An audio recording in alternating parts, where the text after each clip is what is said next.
Hello, everybody. Hello. Hi, Elena. How are you? I'm good. How are you, Abir? I'm doing well. So, hello, everybody. Welcome to Real Talk. I'm Abir Shinawi, and today I have my guest host. She is. Elena McCall. I'm excited to be here. I will be here subbing in for Doug today. I hope Yes, I can live up to his caliber. I think you will. You've hosted before. We had a great time, Yeah. but I think it's a great opportunity for you to be on today's show as well.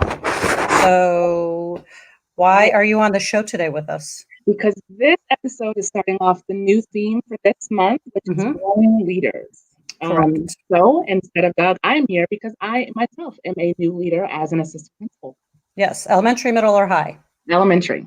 Yes, elementary. Yay, Elena. Yeah. Recent appointee. You Yeah. started this year, correct? Yep. This year in the Yes, physical yes. environment. I love it. And God bless her. She does elementary. I can never do elementary Oh, I kids. We always have love this the middle school. conversation. Hey, good for you. You can have them. So, for today's show, we have two amazing fabuladies. And for those who know one of them, you'll know why I went with the color scheme of pink because she doesn't see red, although I do. That's a subliminal message. And then, so I met one, and we have Dr. Kandice Taylor, who is a huge mentor of mine, who I think I owe the trajectory of my career. Like, she was a tipping point, let's put it that way. And if it wasn't for her, I wouldn't be where I am today. She's too humble to admit it, but sometimes she's not. So I hope she's not humble today. And then we'll talk about that journey as well. And then I also met the amazing Vilma Najera when I was in Montgomery County. We have a mutual friend, Michael Williams, who now is in Panama, who's doing a great job there. He's teaching, and I told him he should watch if he can. And he invited me to go to see a program that she's also a part of that she can discuss. And I met her there. And I'm always blessed that I meet these amazing women in our lives, including you, Elena. Well, thank You're my sister, another Mister. Yeah. So we have a great show today. So I'm really excited about, having these women on the show. you. All right. So we So don't we have any definitely. comments in the chat just yet, but please subscribe to the show. It's YouTube. Oh, I'm in. We got one comment. All right. We have So two please, actually, because we have one from person you know personally. hello. There's Johari. Tell us who Johari Johari. is, Elena. She is my principal, but also my neighbor. Small world. That's crazy that your Mhm. neighbor is also Small your world. administrator. Yeah. And also 7 degrees of separation, because also Johari knows Dr. Taylor, Dr. Candice Taylor, and she'll tell Mhm. us about that in a second. And Herlene Walter, Kitson Walters, is also a former teacher friend of mine who was at Golden Ring with me when Dr. Taylor was our administrator as well. So, 7 degrees of separation. All Yes. right. And people can subscribe to. Through YouTube to Real Talk Art Space. You can also subscribe on, is it Twitter? We're doing Twitter Yep. at Real Twitter. Talk Mm-hmm. Art Space 1 and Instagram. Yep. And also, if you have any questions, concerns, you have an idea for a show, shoot us an email at realtalkourspace@gmail.com. So before we begin, I do have to give a shout out to my sister. So I'm one of 6 kids. I'm number 2 in the lineup. We're 3 girls and 3 boys. The girls are older, but I have to give a shout out to my older sister, Philistine. We call her Phil. So happy birthday, Philistine. Today is her birthday. I'm not going to say she's 21. She'll be 21 forever. But as you can see, she's in all the pictures. Like smiling all the time, or maybe just one. She was here a couple of years ago for her birthday. She came to visit in Baltimore. She was in North Carolina. Thank God she moved. She used to live in Dayton forever, and thank the Lord she left that place. I kept telling her, leave Ohio, get out, see civilization. Don't hate me, people from Ohio. And she moved to North Carolina, and she's loving it. So today's her birthday. Happy birthday, Philistine. We love you and hope you have a great day. So we have one more comment before we move on. Oh, we have Miss Counts. Hello, Miss Counts. She's saying, hey. All right. All right. So without further ado, let's begin. Let's introduce our great, amazing guests. So we have here is Dr. Candice Taylor is a goal-driven school administrator. She's achieved success and recognition for improving student outcomes in schools identified as challenging, and that is no lie. If you want to turn around, she ain't got no magic wand. She's got the Dr. Taylor method. She needs to bottle that. She does amazing at now analyzing issues, improving student achievement outcomes, changing school environments. I don't think I've ever worked with a more hardworking but more analytical administrator in my life. My favorite quote from Dr. Taylor is, "If they're playing checkers, you play chess." Damn right. She received state level citations for her school transformation efforts and county level honors, including the 2018 Principal of the Year. There you go. That's that picture that I have with me and her, giving a shout out. I had to attend that one for sure, right? She has 20 years of active leadership in public and higher education, with the last 10 years focused on transformational leadership. She's also served as a teacher, assistant principal, assistant to the assistant superintendent, and principal. Dr. Taylor also works as lecturer, mentor principal for graduate students at Morgan State, and consulting principal for Towson University. I don't know how she does it all. She's also a founding partner for Equity and Education Partners, EEP, an organization dedicated to dismantling structural and systemic racism, sexism, classism, and ableism to ensure access for multiracial, multi-ethnic communities. And I believe that's also with Dr. Lisa Williams, who we had on the show before. And she's received her Bachelor's of Science from Morgan State. Go Bears. Master's of Arts and Leadership in Teaching in English. Her English is like, don't mess with her in English. She will call you out. That's just the type of person she is. And she got her doctorate in education from Urban Education with social policy concentration from Morgan State. And that's where Dr. Taylor and I met, at Morgan State. She's a secondary principal, resides with her husband, Lloyd Sr., her two beautiful sons, Lloyd Jr. and Landon, in the Baltimore area. Then we have Miss Vilma Najera. Go for it, Elena. So we have Vilma Najera is an assistant principal for Montgomery County Public Schools. She is a product of the Montgomery County Public School System and a graduate of the University of Maryland College Park. I gotta give a shout out there. Vilma is in her 19th year of education. She started as a Spanish high school teacher and is now in her 6th year of administration. Vilma's passion and charge is to advocate for marginalized populations, especially our student populations. She is also one of the county coordinators for the Minority Scholars Program, a student-led movement to close the opportunity gap, which was founded in 2005 by Michael Williams. Her work with the Minority Scholars Program includes coordinating the annual Minority Scholars Program retreat and the summer internship program.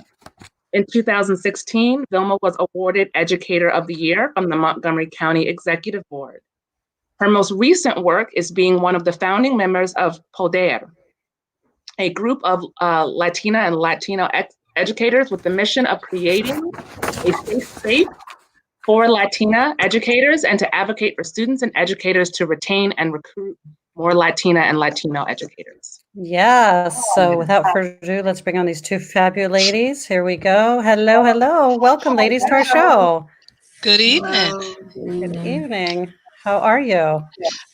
I mean, I'm a lot better. That was a hell of an intro. I'm You like, know, is that? Whoa. Okay. Thank you. that is you. That is you. Come on now, Dr. Taylor. I'm used to calling her Dr. Taylor, but only because I got to give her props for that. But she prefers Kandice as well. But yeah, own it. So yes, thank you, ladies, for being on our show. We do have before we continue, we have some shout outs for you, ladies. Jahari says, "Hey, Dr. Taylor." Hey. Douglas Rivera says, "Woot woot." Hello. And Julia Williams says, "Hola, Miss Najera." So we got some people in the house for you too. Love it. Love it. All right, ladies. So we would like to begin by asking the very important question. Who are Dr. Kandice Taylor and Vilma Najera? Well, I'll go. In some circles, Okay. I am mom and wife and honey and candy to some people, Dr. Taylor to others. But at the end of the day, I am Kandice. I am from Delaware. Yes, it exists clearly from the news. We know Delaware That's right. clearly Now we exists do. now. Put on the map. I came to Baltimore, to Morgan, and I just sort of stayed. So I guess now I'm a Baltimorean from Delaware. There you go. Not too far. No, not at all. I'm a real person. I don't know how else to put my personality. It's real, it's authentic, it's just who I am. I don't try to be anything that I am not. And I don't know what else to tell you, Bear. Like you said, I'm super humble, but I cannot be sometimes. No, not today. So She today I is won't be. no. And I just look forward, and I'm so proud of you. I can't Aw. tell you how proud I am Yeah. of you from our first meeting to now. You're still the same, but I think proud. that's what changed your mind about Well, hijabis. The oh, whole don't stereotype put me went out the down. window. I was completely lost on that. But now because of you, I am wiser, and I'm Oh, just thank you. privileged to have you in my circle, Oh, and just honored to be on the show with you. I So thank appreciate you. that. Thanks, Candice. I appreciate that. Uh, Yeah, you are the bomb, but you're just amazing. And as a Muslim, I don't know if I should be saying that on live, but that's all right. And your partner in crime, Lisa Williams, is saying, "Hey, Dr. Taylor." So hey, yes, y'all. I agree. Oh, let me get rid of these. Okay. That So what? they I don't counts and outlaw. Thank you. Of course. They So making my melanin blush a little bit. that's right. That's right. How about you, Vilma? Tell us a little bit about yourself.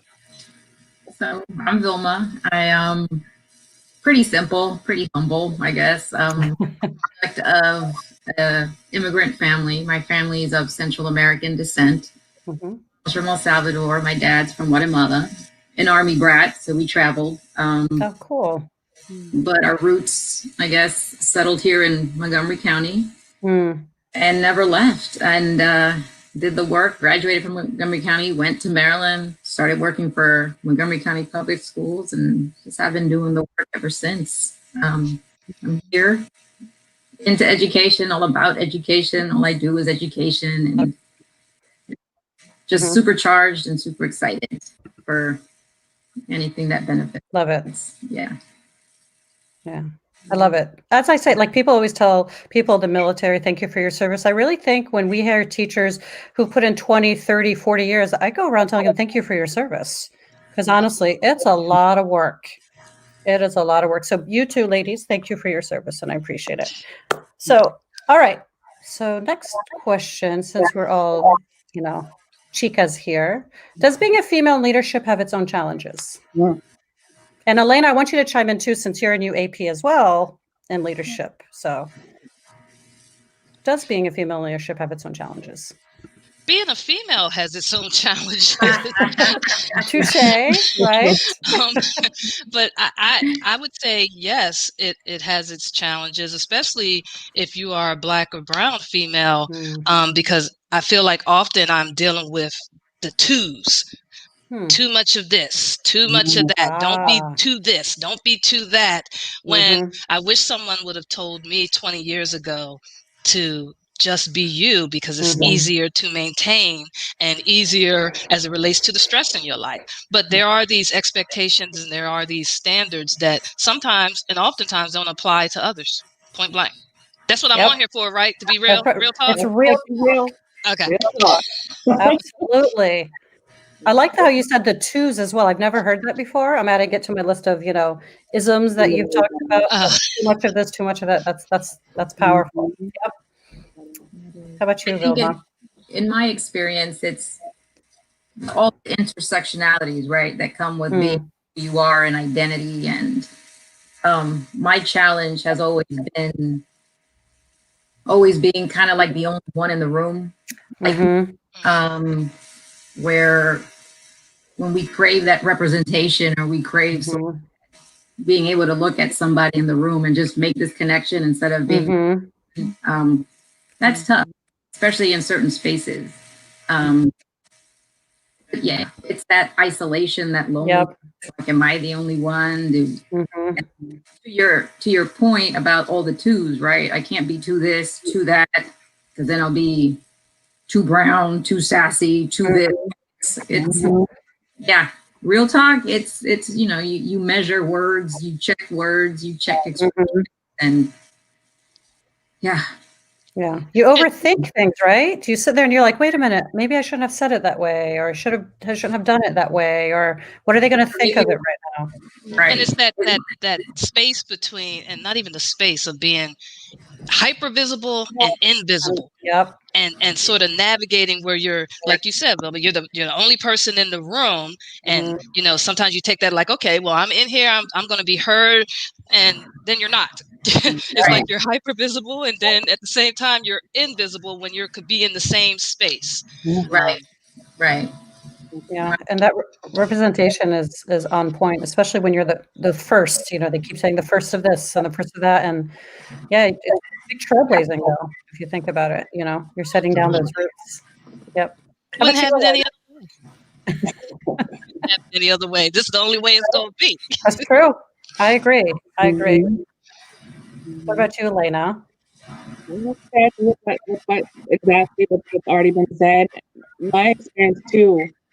You know, I'm new to being an AP, but I came in a leadership role in a central It's office freezing. position, and that was an experience of being the only in that space where you're hyper visible, but then your voice isn't heard. And so, in a field of ELA literacy, which is always seems to be headed and led by white women, it definitely is a situation where, you know, you wonder, you question whether or not you know what you're talking about. You question yourself. You ask yourself, are you crazy? And so what I have found is absolutely, as we've already shared, you got to have a support system behind you if you're in that space and you're the only, so that you can check in sometimes and have someone to bounce those ideas off of. Because am I crazy? Am I seeing what I'm seeing? Am I hearing what I'm hearing? Am I getting the reaction I'm getting? That alone will drive you. That's exhausting, and that's an exhausting situation to be in. Yeah, I agree. And finding that support is really something that keeps you sane. Yeah. You know, keeps you centered as well. So, yeah, very, very good point. So, both of you discuss your reasons for what you do, but All right. So, what do you want people to know about your students, especially those who are marginalized? Okay, my students are brilliant, beautiful, capable, and I always share with people that if we don't give students a voice, they're gonna take it. They're gonna have a voice, and just being able to provide that platform and being able to create those policies and structures that bring that not that don't create dynamics that are creating or causing the marginalization. I know, and I proffer that my students know. I say it often. I push them. I want them to be successful, and I know that they will. And I go to work every day, not being the daggone intro to a Biggie song. Remember, he's like, "This goes out to all my teachers who thought." No, I let my kids know. I know you're going to be successful. right. I know it. And even if you can't see it, I'm going to push you because I see it. And that's what I want people to know, that it's whether if we continue to try to create those policies that stifle our students, our populations, that their voice is going to be heard. And we're seeing it now. When people, and I don't know if we go in there, but when people are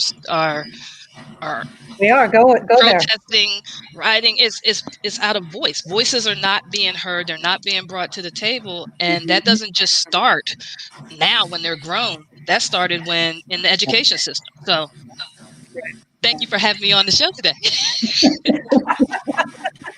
You know, well, there's a method to our madness. So we have you on the show for a reason. We're in that real talk outer space location. Go for it. So, Ms. Najera, what do you have to say?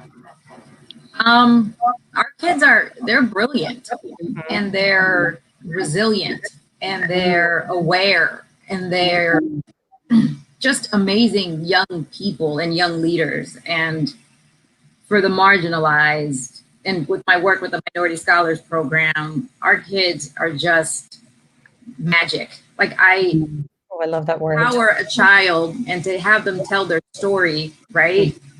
It changes you. And I think we just got to give our kids that space, safe space to be who they are. Right. And I think that, you know, our kids are bringing so much to the table already, regardless of standardized benchmarks and these constructs that we measure children by. I think our kids have something to say, and they have the ability to move hearts and change people, and as a result, practices and policies and what goes on in the school building and what goes on in our institution as a whole. They just need to be heard, taken seriously. Like, talk to them, give them their space, and let you know, like, the real talk, like what's going on. We're forced to act because these are real. Like, their experiences are very real. Yeah. And Elena and I were having that conversation before we started the show about how we, teachers unfortunately go in with the deficit mindset. These kids can't, or these kids won't, or these kids don't.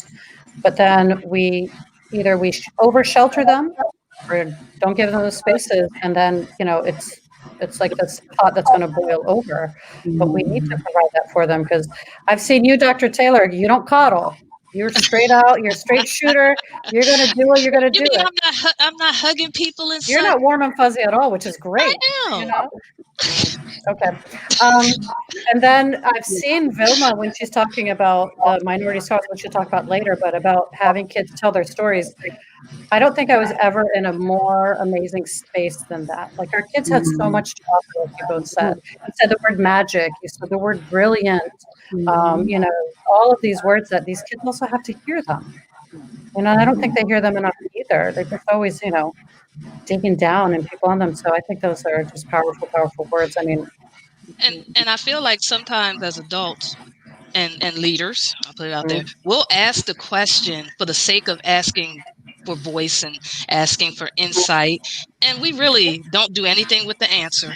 We don't listen to the answer. We just go through a method of asking questions for the sake of just doing it. And I think that is a disservice too, because with our children, we're apparent that we're interested. We get information, and it's like a big disappointment because nothing happens from it. Yes. And that is a disservice. And they're watching, and they know. Right.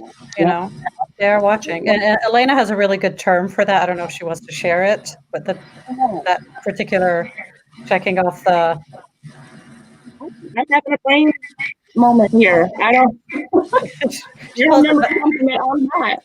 The Molly box, like, just check it off. It's just like you have to check it out. Check it off. It's one thing that you have to do, and there's no depth in it. Yeah. You check it on your to-do list. You say that you mark it off, say that you did it, but you don't really do anything with it. Like you're already saying.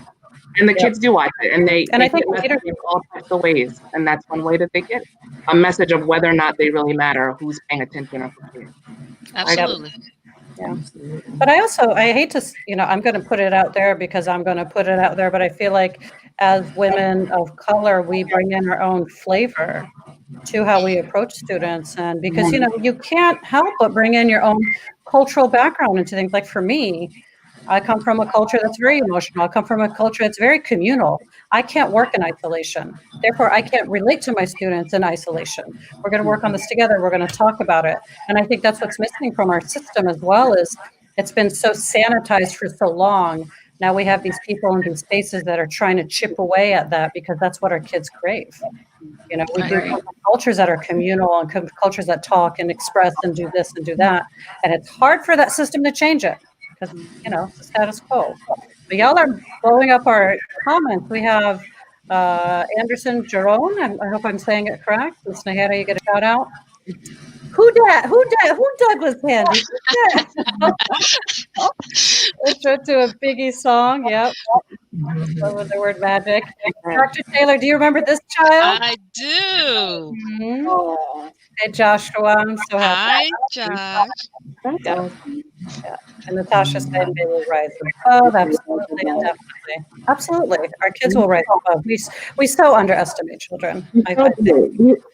You were just talking about, I was saying with the beer that my 6-year-old made us watch the election last night. Like, he was not letting us not turn it on. And he watched it till about 9:45 and then asked us to record it because he wanted to be able to wake up and watch it today. And he was keeping up. And he's 6. We don't give our kids enough credit, even at that age, of what they are capable of taking in and thinking about and questioning. And so the space for it is definitely needed, because they are brilliant. are magical. They are gifted. They have a lot to give. I agree. And somehow in our growth, and I'm guilty of it too, we forget.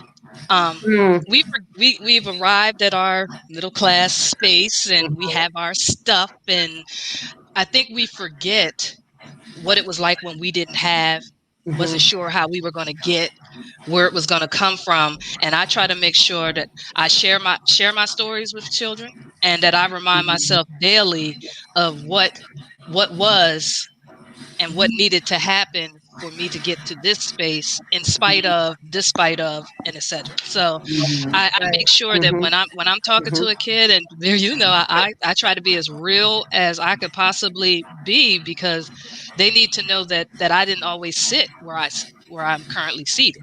Straight up. And our stories are so important, I think, even at the leadership adult and kid level, because what I tell my students is someone needs to hear that. And you're validating somebody's experiences by sharing, because you're not the only one that has felt these feelings of isolation and insecurity and imposter syndrome and fear and like all these things, right? And so when someone has the courage to share that story, because it takes a lot to be very vulnerable, Right. validate someone's experience, and you're like, oh my God, I'm not the only one. Like, I'm not crazy for thinking that way, or this is normal, like not normal, but like something relatable. And I think there is power to your testimony and to your experiences and to the kids' experiences, because it validates. It doesn't make them feel like, am I tripping? Am I like oversensitive? Am I? It doesn't. So your stories and just you guys being here, right? And just sharing your tidbits. Someone out there in the world needs to hear it. So. Absolutely. Yeah. And thank you for honoring that, Vilma, because I think a lot of people don't want to share their story. They think, what do I have to offer? I mean, I keep messing with my husband, who's an immigrant. He came here at 18, and I keep telling him, you have to tell your story, because his struggle is phenomenal. It may not be totally unique, but like you said, there's somebody out there who had the same experience, but also so kids can see where he was and look at him. Even my own children, I have 3 daughters, but just to see what their fathers went through. And like you were saying, Kandice, about so kids can see the progression, and things just don't happen out of thin air. So yeah, all of that is so powerful and validating as well. So we're talking about leadership, and you work with teachers. And so how do you build capacity in teacher leaders? It's got to be, it's an art. I think it's an art. Vilma, do you want to go, or you? I'll go, since you've been. I'll go. It's really, so my way is sort of an organic way, and a very, again, like, you build relationships, you look at people, you observe folks, and you see what they're bringing in, right? And there's people, I believe in giving people a space and an opportunity to lead and to give them the encouragement. And I think you have to trust, right? And then coach, and then just give them an opportunity. A lot of times our people and folks of color aren't given opportunity to lead.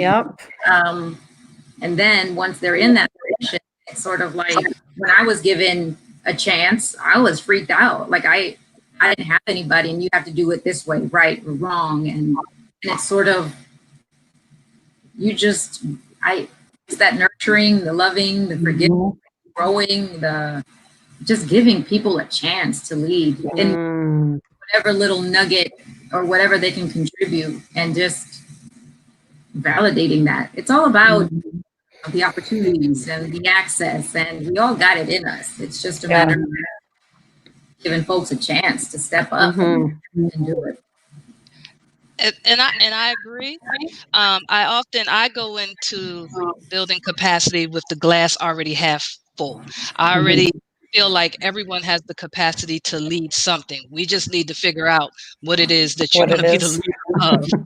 Because you're either leading your household, you're leading your class, you already have that in you to lead something.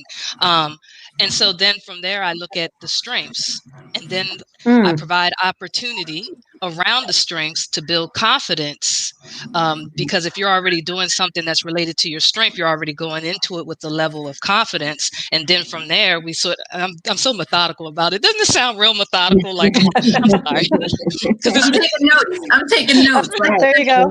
It's really involved. I'm listening. I told y'all she was very analytical. I didn't lie. God, I'm listening to myself sound so prescribed. Like, and did I do this? And did I do this? But I do build upon the strengths, and from the strengths, you start to add more tasks. And as you're doing things and you're learning, I'm talking through it with you. I'm asking, questions. How could you have done that differently? But I give you the trust, because if you've already communicated that you're interested, I'm going to give you trust, and we're going to figure out how we get you there.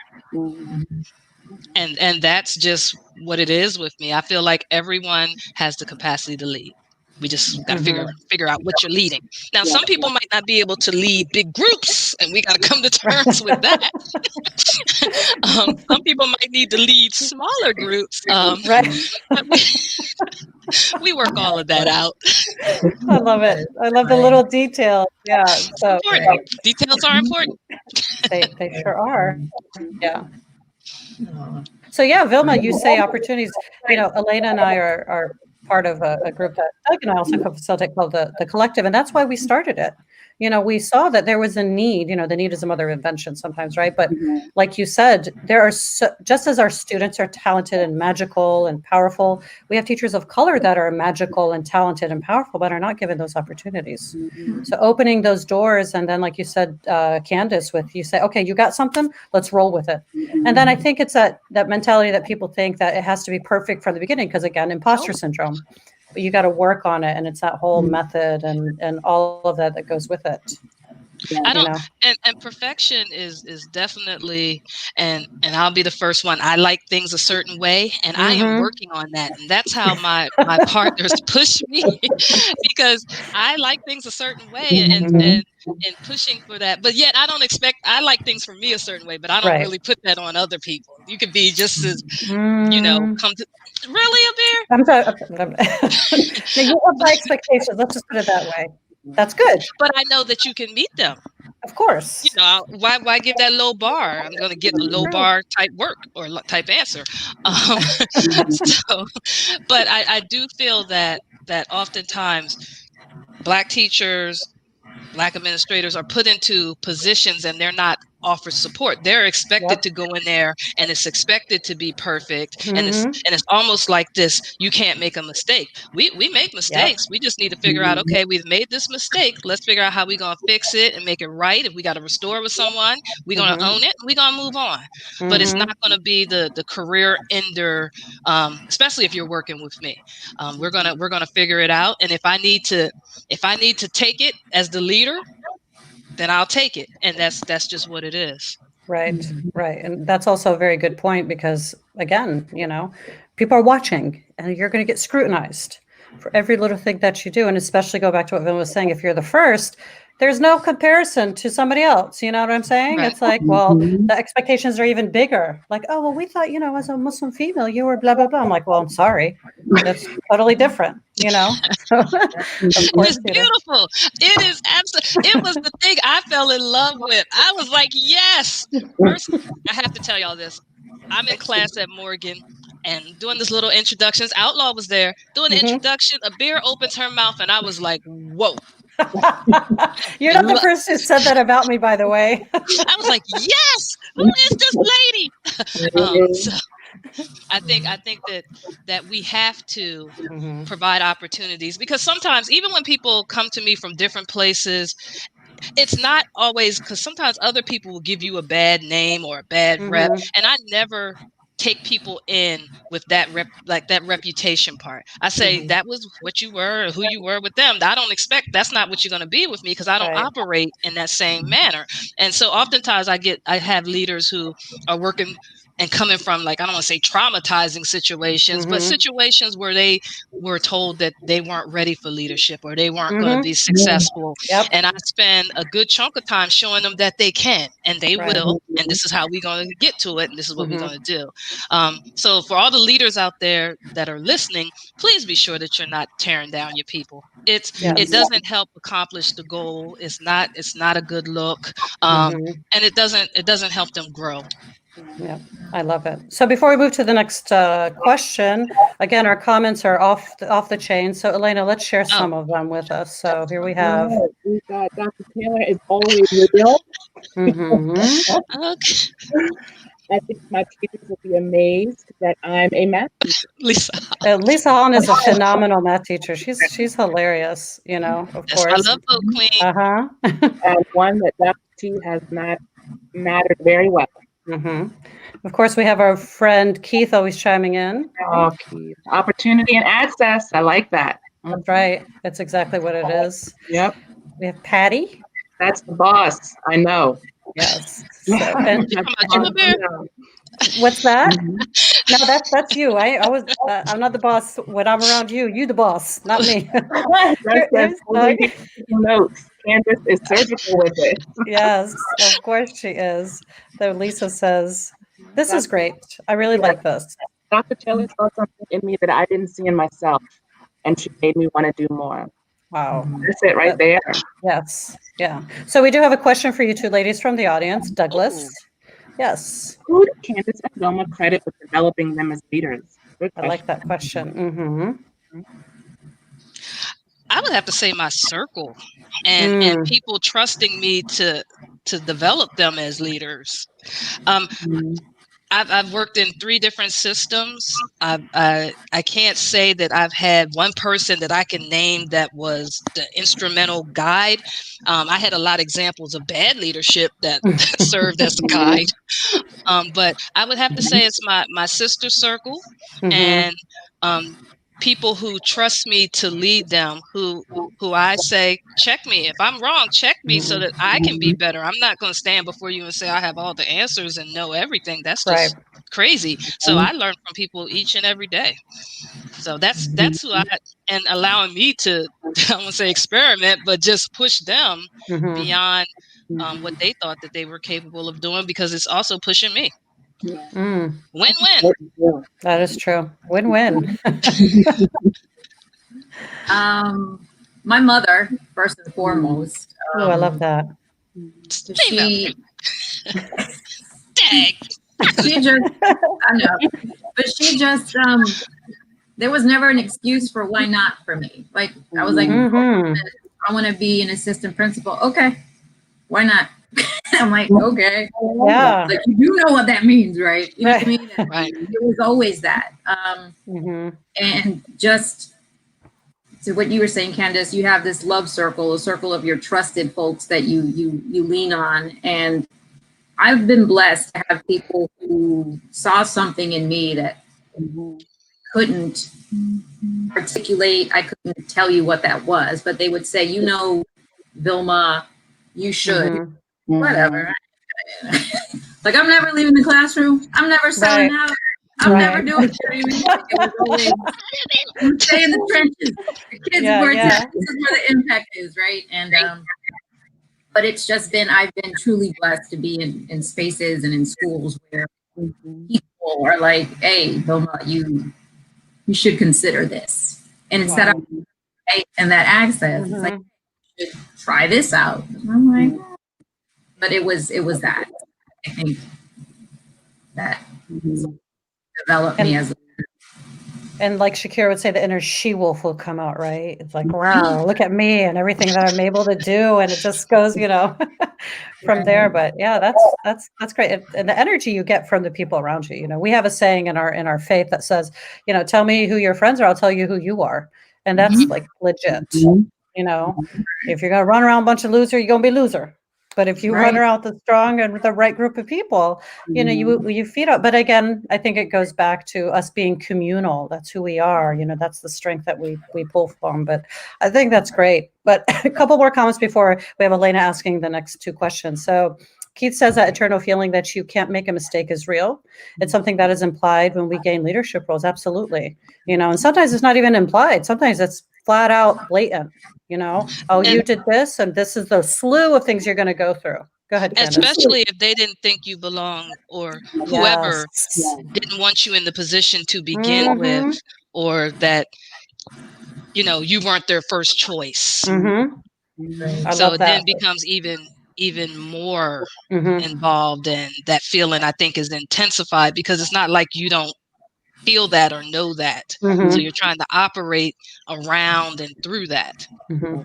And you And become without the support of hypersensitive. true. Yep. And probably overthink things Yep. and do too much, as people would say, and then Mhm. it then falls back to whoever's leading you to be able to say, hey, like, it's not about that. You're Right. here because I want you here. But sometimes leaders, we don't do that. Mhm. We don't build that in people. Right. I And agree. one layer I would add on to that is, as leaders, as growing leaders, you're tasked with helping Black and Brown kids, right? Like, Mhm. what are you going to do for the Latino population? Right. So then there's that added burden, right? Like, I do Mhm. right by my kids because these are my kids, and I'm Yep. as a leader, and I don't want to fail them. If I fail them, Mhm. it's that added pressure, Right. right? For our most needy, our marginalized, and it's like I'm them, so I got to do right, and I got to do, you know what I mean? And it's that added pressure on top of that. Mhm. Yeah. What they used to call like the white man's burden, now it's, like the Latino's burden, or, the Black woman's burden or whatever. It's like, but I hate calling it a burden, but I know what you're talking about, Vilma, because it's like, again, it's putting people in a box and you're become this monolith. Yes. They see Candice, they're like, oh, well, why can't all Black administrators be like Candice? Or they see Vilma, they're like, well, why can't they all be like that? It's like, we don't look at every Karen and say, why aren't you all the same? So it's got to be that different piece. Kendra, Dr. Taylor says you're correct. We must always center our lived experiences in our work. Absolutely. Our stories are the framework for authentic community building, which I think is what we are lacking 1,000% in the system right now. You cannot be an educator if you don't know the neighborhood your kids live in. You don't eat in their restaurants. You don't shop in their stores. You don't hang out with some of the places they may hang out or something. It's not like it's not bedroom community. You go to work and then you just go home. So I think that's a very important piece that we have. So good point. So we know that both of you are involved in things. So Elena, let's ask about Vilma's first one. All right. So describe the work of Najera, right? I Mhm. think right, Najera. Mhm. That is what Vilma is working on. And then Candice, for you, the work that you're doing with equity and education partners. Yes. So let's start with the poder. So, poder, and I know we talked about this a little bit. In Spanish, two meanings, right? The verb be able to, and the Love noun it. power, right? Love it. And what poder is the vision of Julia Guillén Williams. Wanted to create a safe space for Latina educators. Okay. And what we found in our county is like there's a handful of us out there, and we do great work, but we do it in isolation. Mm-hmm. And her vision was to bring us together and to create this safe space and to focus on retention, recruitment of Latinx educators and for our Latino kids. So we've just started this year, and already, and we're growing in membership and in vision opportunities. And so the charge is to advocate and say, where are our Latinx educators and what are we doing about it and who are we hiring? And once they're here, how are we keeping them here? How are we making them feel like, is this only Montgomery County, Vilma? Is this in only Montgomery County? Do you have for now? Okay. For now. There's visions and hope for the future. So hey, you started somewhere, You started somewhere. But I'm very fortunate to be surrounded by the founding members who are brilliant educators and like awesome Latinas who just get it. And I think that's what's kind of needed. And we all bring our strengths to the table in order to advocate for our students and to give them a voice.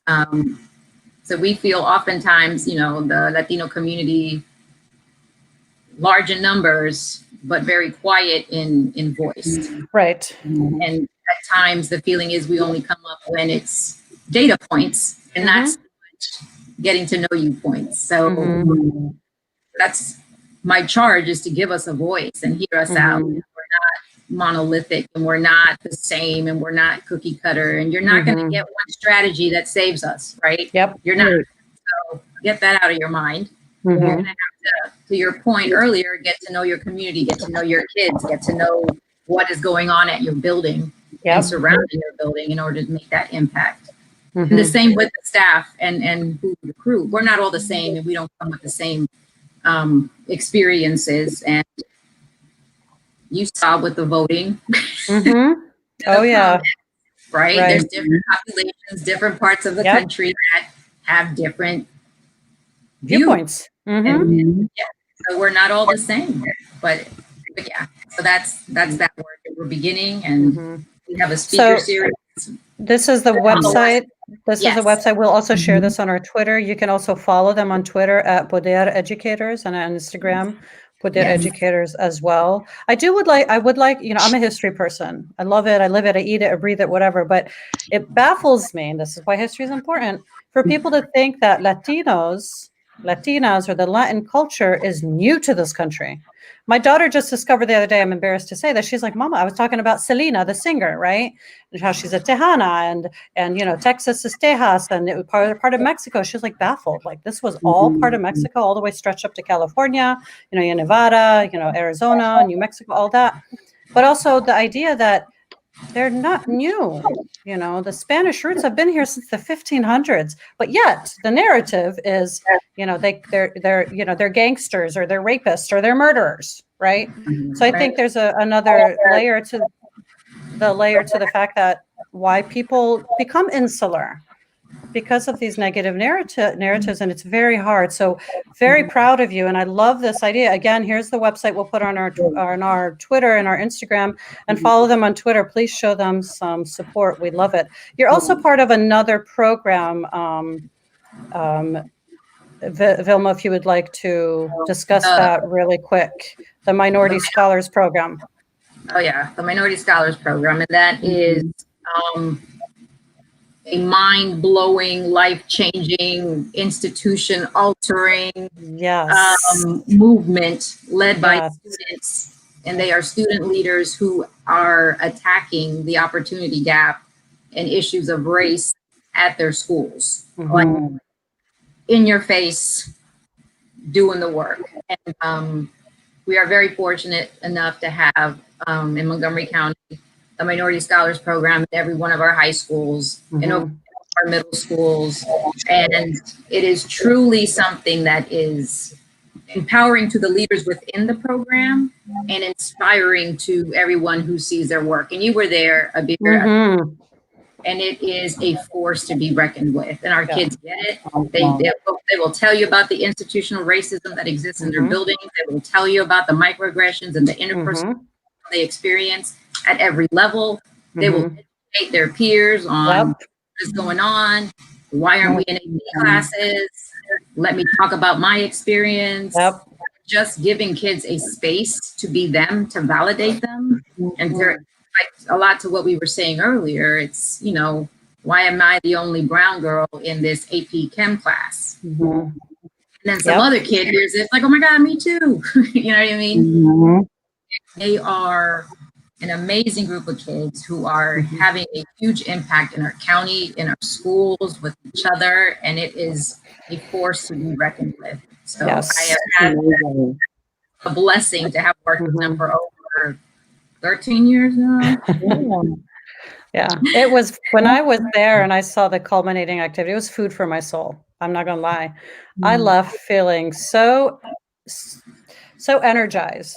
And the amount of work that, oh my God, I recommend it. So Vilma, keep us posted when we go back to normal. I recommend everybody to go and see it. It's just an amazing program. It's an Bring amazing, your amazing school, program. bring your districts, bring them all. Yes. Yes. So we have, there you go. You have some shout outs right there. Illy is a proud Afro Latina. I've worked with her sister, and she's well known with Dr. Taylor as well. So yes, very silent majority. Nice. And how about you, Dr. Taylor? Because Yes, Mhm. you did a great job in your intro. However, I work and with 5 dynamic Black women, and I'm going to name them because I want to. Go for it. Kendra Johnson, Lisa Williams, Sharon Brinkley Parker, Jahari Till, and Tracy Durant are whoop whoop, absolutely, are we all are partners, and we came together with a shared vision to really get at the heart of, and when you think about it, Black, brown, and other marginalized populations, their lived experiences are often not at the center of any type of decisions that we are making towards policies, procedures, any of that. And so it's often they're minimized, dehumanized, and not even included. So in addition, there's not any spaces that are created where people are using protocol, beginning to really unravel some of the foundational levels of what their organization is doing to marginalized groups in the forms of their data, in the forms of their partnerships, in the forms of just isolating their voice. And so we work to dismantle all of that. So that is what sort of brought us together, and with that, to build capacity with people to use that intersectional racial equity lens in serving marginalized populations. We work with agencies, companies, schools, and just bringing forth that humanistic part of the experience, because how can we say that we are valuing humans when we are completely isolating whole groups of populations from conversations, and often because we're uncomfortable and complicit in why they're not at the table to begin with. So I'm sorry. Can you say that so the people in the back can hear you, Candice? Say that one more time. I don't think they heard you. I said, and I'm gonna say it, that we are often complicit in why the marginalized population's voices are not at the table, and that becomes a object that we have to sort of circumvent, disengage, disrupt, because we're not going to even get to any level of having anti-racist policies if we don't do that. And so EEP is about that life.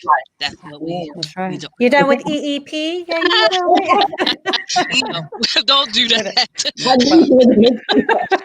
Don't naughty by nature us, please. Not necessary. It's a habit. But I think I'm also at a point in my career right now where I don't want to be at the table. I'm going to create my own damn table. Absolutely. Honestly, it's a point where I think a lot of people just need to create their own table, and I'm going to do what I want, and I'm going to make as many chairs as I want, invite the people that I want. And because sometimes those tables, they don't use salt, and I like some flavor. Anyway, moving on. So let's go on to the next question. But in the same token, Vilma, that is awesome what you're doing. It's needed, and shout out to you and the work that you're doing. Yeah, no, Candice, it's legit. Like, we really have to plan a trip one day when they have it, when we go back to normal. I'm telling you, food for my soul. It's amazing. So, hey, collaboration. I'm the collaboration queen, I call myself. So this question is kind of heavy, but I think it's an important question to ask. And this is mainly for you, Candice, because we know you have 2 beautiful boys. Lloyd and Landon, who are somewhere being extra quiet right now. That you go hard for as well. And I know we were talking about, matchmaking I at will one show point. up super crazy for Lloyd and Landon.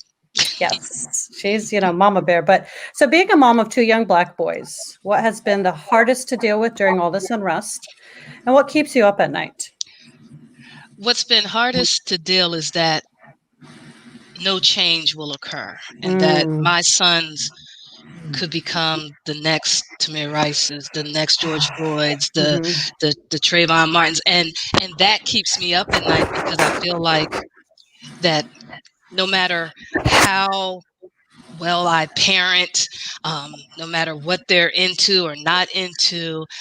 I can't control the aspect of some Right. person judging them not because of who they are, but because of what they think they are, who they think they are, based on the color of their skin, which then could lead to their death. So that is my worst nightmare, fear that I would have to feel like those other mothers fear. So I lose sleep over that because in the same token, am I sheltering them? Am I Right. being overprotective and not necessarily preparing them for a world that doesn't love them the way that I do? Mm-hmm. That's where I lose sleep. The balance between the preparation and still allowing them to live and be themselves and such. It's scary. It's Right. absolutely scary. Mm-hmm. I Definitely. feel that. Yeah. Yeah. And now, your kids are still younger where you can kind of have a little bit more control of their environment when they get older and they become more independent and they're doing their Correct. thing and they're being who they want to be. You know, Mhm. my mom always said where it's easier, you can control kids more when they're younger. It's when they get older that the troubles and the worries get worse.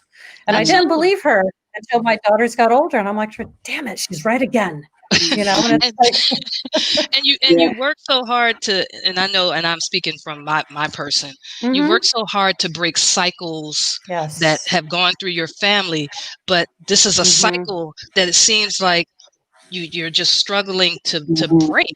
And what and that's, you're asking me this. EEP gives me that venue, that to make me feel like I am doing something that can change the world and possibly change the trajectory for my own sons. Yeah. mhm, yes, I know. And So Lisa the work has a is not son. just work. It's real. It's It's real personal. life. It is. Yeah, it's Yeah, real. right. I So, think that's 100%. mhm, 100%. I have one boy, young, but 100% what you said, the balance of even when you said who they want to be when they get older, will they be able to be that? I even struggle with helping him be who he wants to be now because he gets messaging now that Right. tells him who he is just because of the color of his skin is not right. mhm, And that's I 100% understand that how to help mhm, him see the beauty in that he is when the world tells him otherwise, but mhm. also helping balancing how to keep that innocence, right? I don't want to take Mhm. that from him. He's 6. He deserves to be a 6-year-old, but then still having to teach him about the world um, that he's growing up in because they see the messaging early. I mean, I Yep. think TJ was seeing the messaging as early as 3. He was asking me Mhm, questions about, why are we mhm, why don't people like people with brown skin? Why, mhm, that are we considered bad? Those questions came early. Right. mhm. Yes. So Yeah. I lose sleep over it myself. I Right. can. The internalization as well as those are the Mhm. the factors you have no control over as well. You can't control what they're feeling and they're thinking and how they're doing. And then when they get into that funk, you're like, gosh, how can I help them? Right. Break it. And I think that's the non-tangible items are really also what, Mhm.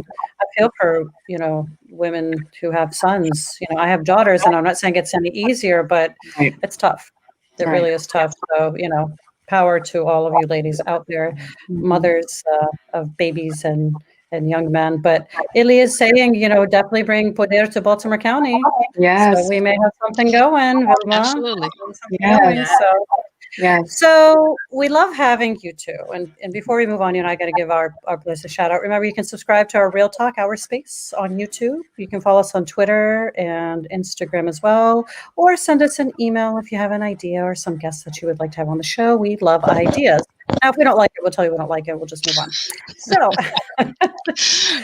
so we always She end will. off our show. Yes, I will. With our two famous questions. So Elena will ask one, and I'm going to do the one. I pray that Doug doesn't kill me for doing it wrong, but I'm going to have Elena do this first question, then we'll end it off with the last question. So go ahead, Elena. All right. So, which artist would you have perform an album about your life and why? What would the album title be? Mm. So, I'm like music queen. Like music is She's my ready. thing. Mhm. So my favorite artist is Prince, but Prince couldn't do my soundtrack of my life because Keith, did you hear that? You have another huge Prince fan. just couldn't Prince. do it. So I would have to go with I would have to go with the Carters. And I say that because I would want the Carters and Guest. Jay-Z, Beyonce, the Yeah, Carters. And guess why? Because I get grown music. I get a little bit of ratchet in there because we have our moments. I get my R&B side, and I get the edge in my life that Jay would probably represent. That because it wasn't always an easy life. And I think the title would be "The Greatest Story Never Told." Ooh. She was Now, you ready didn't for put any thought in this, right? You didn't put any thought in this at all. No, no. Right. It was No, off no, the I cuff. did. I thought about it because I was gonna. Yeah, I thought about it, but that's where I'm landing. All right. So the greatest story never told. Is that what you said? Yep. I love it. Okay, Carters, if you're out there, hit her up. I can give you her number. Oh, it's going platinum. I mean, Oh, absolutely. It's true. It's going to be platinum. You're going to do a Beyonce. It's going to be platinum even before it drops, right? oh, People are going to absolutely. already. Absolutely. Love it. Love it. We got to get the monetary part of it. I'm going. We got to get a Grammy or two. So Well, yeah, that's what I would do. That's right. Grammy or two, but also, Candice is also a sneakerhead, so she has to compete with my sneakerhead obsession as well. Oh yeah, Gotta get that money I'm for a your '90s shoes. hip hop person all day. Mhm. So, All right, Vilma, what you you have got? the question. So I musically I'm stuck in the past. I Love it.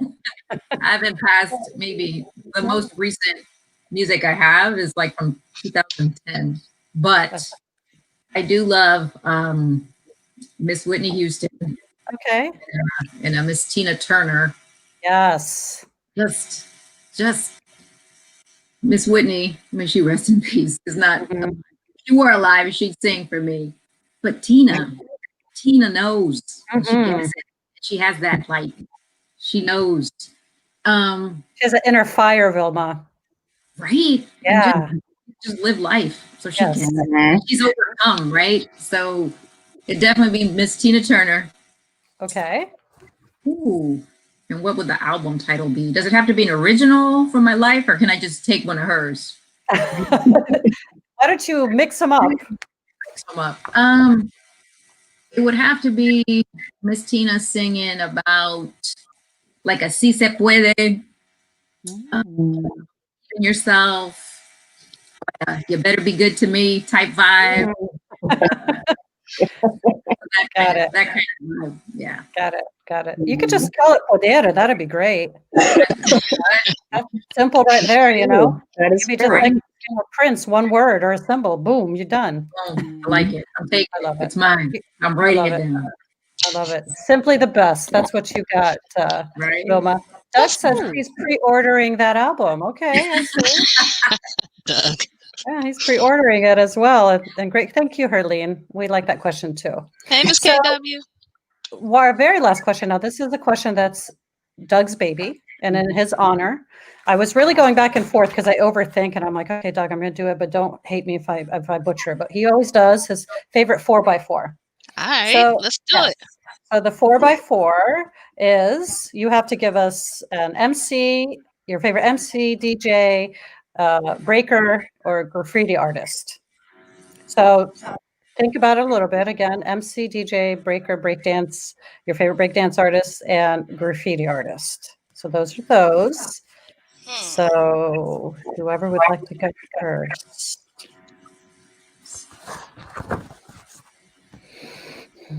All right, you gonna put the choice like you took Here we the go. you took the There graphic you out. go. Sorry. I'm a So visual learner. Dondi is my favorite graffiti artist. Oh, cool. Because I have an uncle named Dondi, and he's often the pretty bright colors. Love it. So I like Dondi. Hip hop DJ, I would have to go with right now hip hop DJs. Maybe You can do DJ old Clue. school. I'm gonna go DJ Clue. Okay. Hip hop B-boy. I'm gonna have to go Turbo. I don't know if he's considered a B-boy. Get my Turbo on. And hip hop MC. So right now I'm hearing in my household Busta's playing, Nas is playing, Jay-Z's There's a always nod, playing. So nod. right now I am going to yield to, and this is gonna sound crazy, but Chica. and Rhapsody. I'm gonna go on the female side because they're giving it to us right now on Love a it. different level without the aesthetics of all the extra that go with it, just straight rhymes. Very well done. Thank you, Dr. Taylor. Yes. So, Doug, before Vilma, Wilma, you'll have time to think about it too. He's like, y'all got this, and he's like, turbo. What do you think about turbo? And of course, Lisa from the Peanut Gallery, she's feeling like, because you are an old lady, you're still stuck on Michael Jackson. Move on, Lisa. Yes. There's nothing wrong with Michael Jackson. No, there isn't, actually. So what do you got for us, Wilma? What do you got for us? I'll bring up the image again. So for visual learners, graffiti artist, hip hop DJ, b-boy, and MC. Okay. Or b-girl, hip hop b-girl as well, either one. Okay. So my brother growing up was the best brother in the whole world musically. Aww. He dabbled in so many genres and stuff. So I just remember growing up or being young in the basement, and he would have these phases of music. It was like soul, R&B, drum and bass, hip hop. So like whatever movie in, I was stuck in the basement with him, and he'd be like, listen to this. So as far as graffiti artists, I ain't gonna lie, I don't know. I'm not that cool. The second one was sorry, let me bring it up. So DJ, my brother DJs. So yeah, DJ Mezcla. Shout out to my big bro. Mezcla is mixed in Espanol. So he's my fave. Okay. B-boy, I'm gonna have to steal from Kandice because I don't remember anything except breaking. What was the guy's name? Shabadoo? What was his name? Yeah. We had the VHS cassette. It was on all the time. Oh my God, VHS throwback. Right. And you just have an MC. MC. I just remember my brother listening when I guess this was in 2000. We were still in college back then.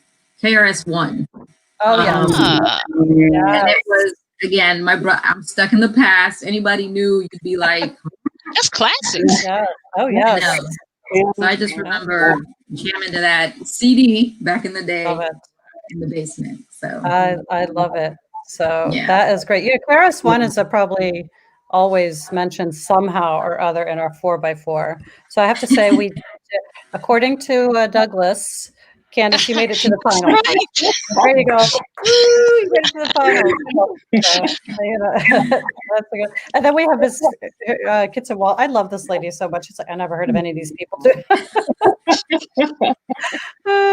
This is so funny. So Corey Kevin, I love this comment. You ladies who will keep America great always. I believe that's my husband saying that.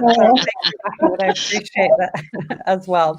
So, every good thing has to come to an end, and we love having you two on the show. We will put more information up on our Twitter and our feeds. So one last comment, shout out to Vilma's brother on the Wheels of Steel. KRS-One is always a fine choice. There you go. You get that shout out, Vilma. There you go. I'm going to tell him. Good job. That'd be great.